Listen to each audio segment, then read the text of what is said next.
찬미 예수님, 오늘은 성 스테파노 첫 순교자 축일입니다. 그리스어로 스테파노스는 왕관, 화관, 영광이라는 뜻을 지니고 있는데요. 스테파노 성인은 예수님께 대한 신앙 때문에 돌아가신 첫 번째 순교자라는 화관을 쓰셨습니다. 예수님께서 부활하시고 승천하신 후 사도들은 기도와 복음을 전하는 일에 전념하기 위해 7명의 부제를 협조자로 선발했는데 스테파노는 그 7 부제 중에 하나였습니다. 오늘 일독서를 보면 스테파노가 유다인들과 논쟁을 벌였는데 그들은 스테파노의 말에서 드러나는 지혜와 성령에 대항할 수 없었습니다. 여기서 중요한 것은 그들이 스테파노의 언변을 당해낼 수 없었던 것이 아니라 스테파노의 말에서 드러나는 지혜와 성령에 대항할 수 없었다는 것입니다. 그래서 마음에 화가 치밀었습니다. 요한 크리소스토모 성인은 그들이 분노에 치민 것 자체가 성령을 대적하고 있음을 보여준다고 말합니다. 성령이 충만한 스테파노는 하늘이 열려 있고 사람의 아들이 하느님 오른쪽에 서 계신 것이 보인다고 말합니다. 그들은 큰 소리를 지르며 귀를 막습니다. 그들의 사고방식으로는 하느님은 성전에 계셔야 합니다. 그러나 스테파노는 하늘에 계신 하느님이 보인다고 말합니다. 그들의 사고방식으로는 하느님은 한 분이시므로 홀로 계셔야 합니다. 그러나 스테파노는 예수님께서 하느님 오른쪽에 서 계신다고 말합니다.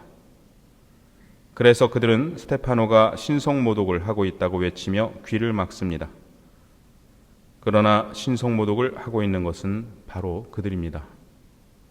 자신이 알고 있는 제한적인 지식에 기대어 진리에 귀를 막고 있기 때문입니다. 스테파노는 예수님께서 하느님 오른쪽에 서 계신 것이 보인다고 말합니다.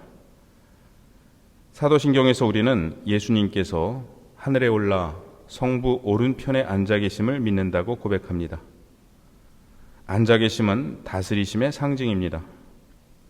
그런데 왜 스테파노는 예수님께서 서 계신 것을 보았을까요?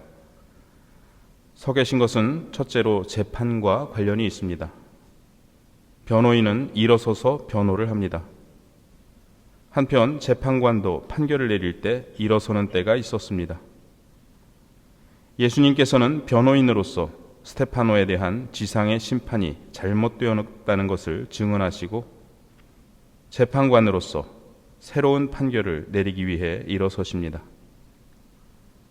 예수님께서 일어서 계신 또 하나의 이유는 스테파노를 맞이하기 위해서입니다. 그들은 큰 소리를 지르며 귀를 막습니다. 요즘 이런 사람들 있죠. 세상이 어떻게 돌아가든지 귀를 막고 자기 소리만 내는 사람들이 있습니다. 진리에 귀 기울이지 않고 분노에 차서 소리만 지르던 그들은 스테파노에게 달려들어 그를 성 밖으로 몰아내고서는 그에게 돌을 던집니다. 예수님께서 성 밖에서 처형되신 것처럼 스테파노 역시 성 밖에서 처형됩니다. 예수님께서는 아버지, 제 영을 아버지 손에 맡깁니다 라고 기도하셨는데 스테파노는 주 예수님, 제 영을 받아주십시오 하고 예수님께 기도드립니다. 예수님께서는 아버지, 저들을 용서해 주십시오. 저들은 자기들이 무슨 일을 하는지 모릅니다 라고 기도하셨는데 스테파노는 예수님께 주님, 이 죄를 저 사람들에게 돌리지 마십시오 라고 기도합니다. 스테파노는 이와 같이 끝까지 예수님을 본받으며 숨을 거둡니다. 돌을 던지던 이들은 겉옷을 벗어 사울이라는 젊은이의 발 앞에 두었습니다. 사울은 이 모든 일을 보았습니다. 그는 나중에 예수님의 음성을 듣고 회심합니다. 사울아, 사울아, 왜 나를 박해하느냐? 혹시 사울은 이때 스테파노의 순교를 보며 예수님께서 돌아가시고 계심을 보았던 것은 아닐까요? 은총과 능력이 충만한 스테파노 성인은 많은 사람에게 복음을 전하지는 못하고 순교하셨습니다. 그러나 그의 순교를 목격한 젊은이는 나중에 회심하였고 한평생 스테파노가 전하려 했던 복음을 전하고 마침내 그 자신 역시 복음을 위해 순교합니다. 그처럼 우리가 못다 한 일을 다른 누군가가 하게 될 것입니다. 혹은 누군가가 다 하지 못한 일을 우리가 해야 합니다.